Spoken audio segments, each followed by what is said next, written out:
महाराज सदियों से कमाई हुई इज्जत पल में खाक हो जाएगी। मैंने कहा था हमारे कारण कोई भोजन नहीं छोड़ना चाहिए। आपको भी भोजन नहीं छोड़ने दूंगी मैं। तुम ये दंड भुगतोगी ना बहू? सिर पे ब्राह्मण अपमान के पाप का बोझ जो चढ़ेगा उससे तो हल्का ही होगा इस बोरी का बोझ। और याद रखो, ईश्वर तुम्हारे साथ है, वो तुम्हें शक्ति देगा। तुम्हारी दुर्बुद्धि सद्बुद्धि में बदल जाए, यही तो चाहती हो ना तुम भी? बढ़ो आगे बहू, करो अपने पाप का प्रायश्चित। एक बात अच्छे से समझ ले बेटा, विवाह के बाद हर लड़की को अपना सब कुछ छोड़कर अकेले ही जाना होता है। सब संस्कार अपनाने होते हैं ससुराल के। देख बौंदिता, तू मेरी बहुत अच्छी बच्ची है, वैसे ही तुझे एक अच्छी बहू और अच्छी पत्नी बनना होगा।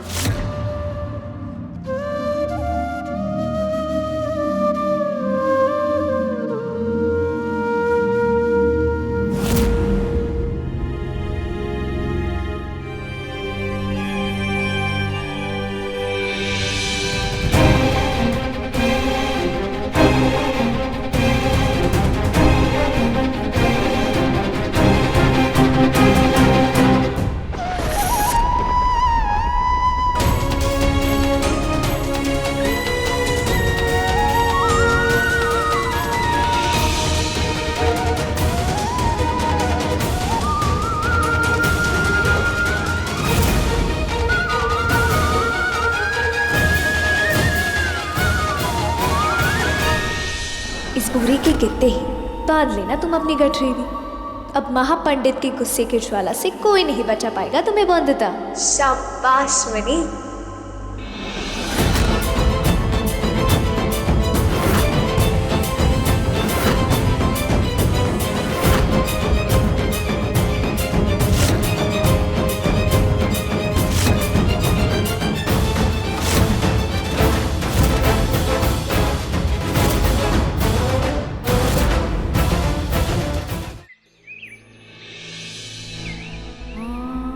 विलायती बाबू का दिल सच में इतना बड़ा है कि आपकी बेटी के बिस्तर गीले करने की बीमारी भी सह ले। उनके लिए तो बौंदिता एक बहू की जगह समस्या ना बन जाएगी। ससुराल वाले समस्या अपने सर नहीं रखते, निकाल के फेंक देते हैं। हे दुर्गा माँ, मेरी बौंदिता का ख्याल रखना। हे दुर्गा माँ, शक्ति देना हमारी बहू को कि वो अपने पाप का प्रायश्चित कर सके। मान रखना हमारा कि ब्राह्मण भोजन से न उठे, पाप का प्रायश्चित हो जाए और बुद्धिहीन को सबक मिल जाए। हमारा यही उद्देश्य था। और अब ये लड़की कभी भी दोबारा सपने में भी पुरुषों के वस्त्र पहनने का महापाप ये नहीं करेगी। ऐसा समझाया है आपकी बहू को मैंने कि पुरुषों की बराबरी तो दूर, पुरुषों के बारे में सोचने से भी डरेगी वो। स्त्री पुरुष के कपड़े पहने तो इसमें कौन सा पाप है? क्या अधर्म क्या है इसमें पंडित जी? और अगर बात सबक सिखाने की है तो सबक मुझे सिखाइए। बौंदिता ने पुरुषों के कपड़े इसीलिए पहने क्योंकि मैंने उसे कहा था। अनिरुद्ध रोहित चौधरी ने कहा था उसे।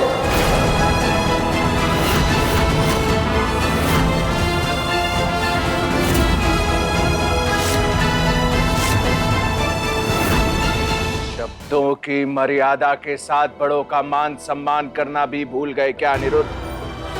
चलो माफी मांगो महापंडित जी से।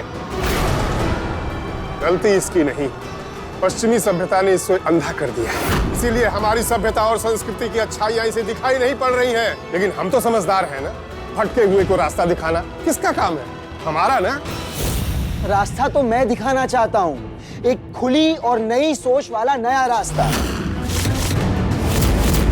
इसीलिए मैं नहीं मानता कि कपड़ों का लड़का या लड़की से कुछ लेना देना है पंडित जी। लेना देना नहीं होता तो लड़कियों के लिए अलग तरह के कपड़े और लड़कों के लिए अलग तरह के कपड़े क्यों बनाए जाते? लड़के लड़कियों की शरीर की बनावट हो या उनका काम, दोनों अलग है कि नहीं? उठ उठ। इस हार को पहचानती हो ना तुम?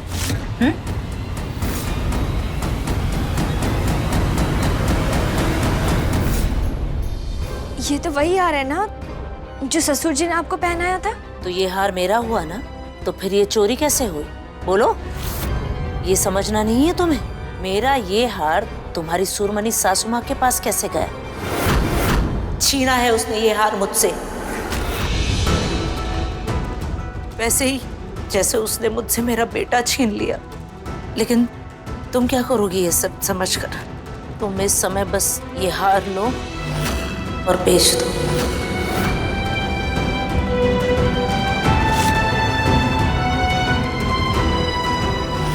अच्छा, तो अब आप ये चाहते हो कि मैं भी आपकी चोरी में भागीदार बनूं? अपनी चीज को वापस लेना चोरी नहीं कहते बहू। इस समय तुम ये हार लो और चुपचाप जाकर बाजार में बेच दो।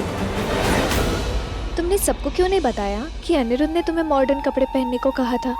सब मेरे भले के लिए ही तो कर रहे पति बाबू, फिर उनका नाम कैसे लेती? बताओ परी दीदी। एक आदर्श पत्नी की तरह कितना सोचती हो ना तुम अनिरुद्ध के बारे में, पर क्या वो तुम्हारे बारे में भी इतना सोचता है? उल्टा मुझे तो लगता है वो तुम्हारी परेशानियां और बढ़ा रहा है। रसगुल्ला खाने से कोई किसी को मना करता है क्या?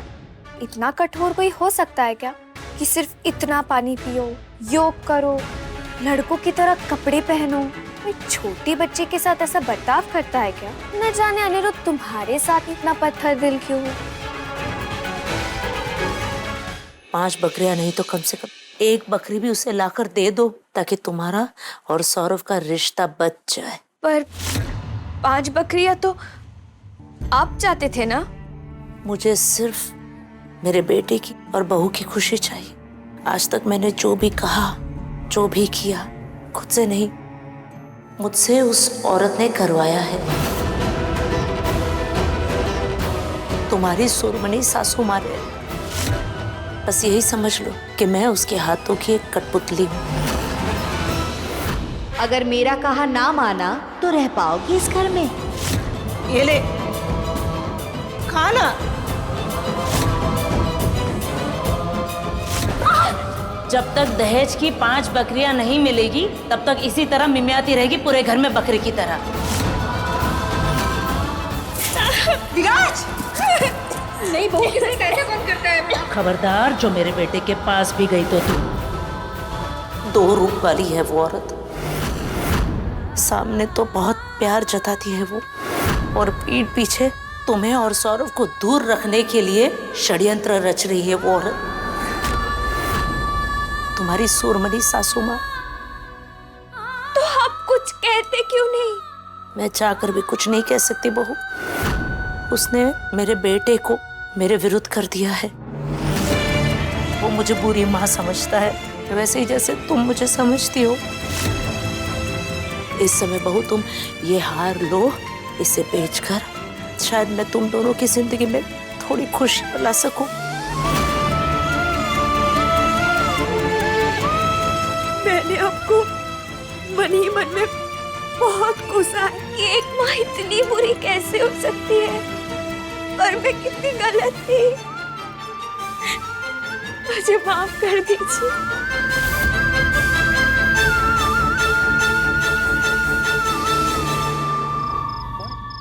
अरे बाबा आ गए, जाओ बौंदेता को बुलाओ।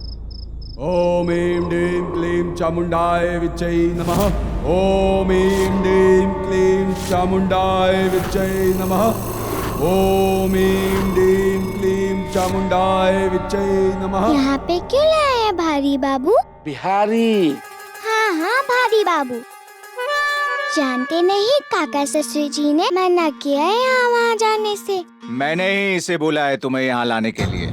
चलो इधर आओ, वहाँ दुर्गा माँ के सामने बैठो। ओम ऐं ह्रीं क्लीं चामुंडाय विच्चै नमः। ओम ऐं ह्रीं क्लीं चामुंडाय विच्चै नमः।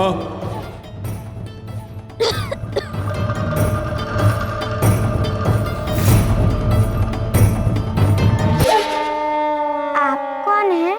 ये तांत्रिक हैं, काल कपाल वाले बाबा। काले बाल वाले बाबा? काल कपाल वाले बाबा। वही तो, काले बाल वाले बाबा। काल कपाल वाले बाबा। जाने भी दीजिए ना बड़े मालिक, बहुरानी जी के मुख से सही नाम निकलवाना बहुत भारी काम है। अब इन्हें सिखाओ बारी। मालिक बिहारी। एक शब्द भी नहीं। जाओ बाहर जाके खड़े हो और पहरा दो। बहू, जैसा ये कहते हैं ना वैसा वैसा करती जाओ।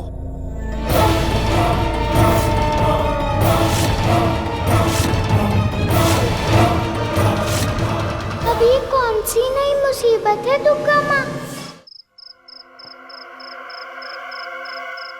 ये तुम्हारी समस्या दूर कर देंगे ऐसे चुटकी बजा के। तुम्हारी बीमारी खत्म। किस किस की बात सुनूं मैं काका ससुर जी? वहाँ बेरिस्ता बाबू ने खाना पीना बंद करने के लिए कहा। ये रसगुल्ले, लड्डू, नमकीन सब कुछ बंद।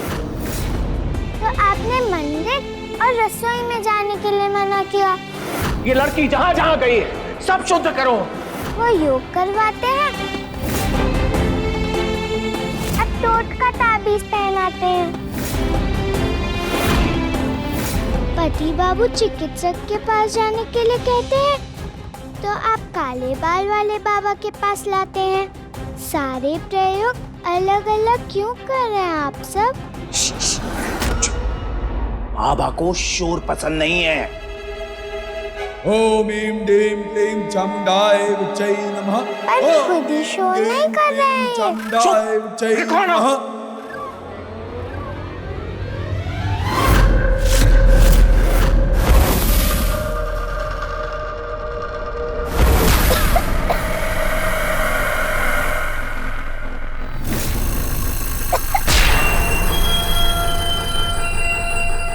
पाताल लोक के धुएं, अगर कोई बुरा साया है तो बाहर निकाल। अरे एक छोटी सी लड़की पे क्या अपनी ताकत दिखाता है?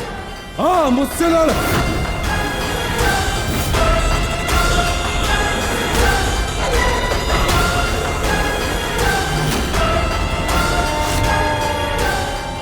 मुझे बहुत डर लग रहा है।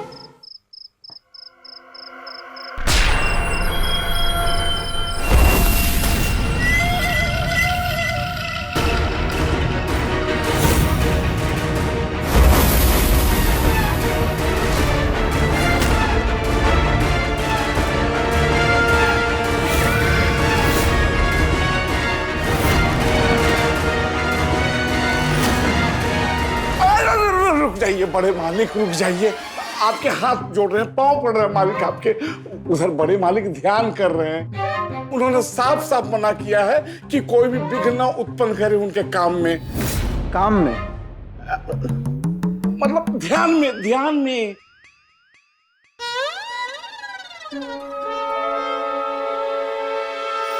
वो आवाज कैसी थी बिहारी? वो आवाज, वो नारियल फोड़ा था ना, उसकी आवाज थी। नारियल फूटने की आवाज? हाँ हाँ, नारियल की आवाज।